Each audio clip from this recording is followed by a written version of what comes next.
maanta oo ay bisha tahay 20ka bisha December maalin Axada waxaa halkan ku kulmay madaxweynayaasha dalalka ku bahoobay IGAD oo ku kulmay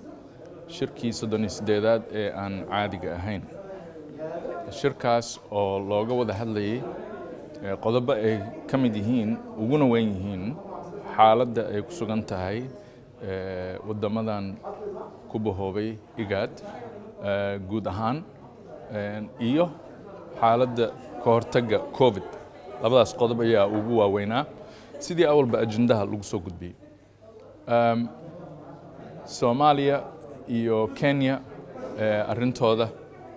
waxaa lagu bilaabay shirka in marka hore ay dhacaan is-aragyo ay dowladahaasu isu wada arkayeen oo loo kala dabqaaday la dhaxgalay laga hadlay kadibna shirka weyn la isugu wada yimid hadda oo shirkii uu gabagaboobayna waxaa laga shaqaynayaa warmurtiyeedka ama communique-ga halkaas ka soo bixi lahaa intaasay hadda ku dhan tahay wixii ka dambeeyana dib aad in la socodsiin doona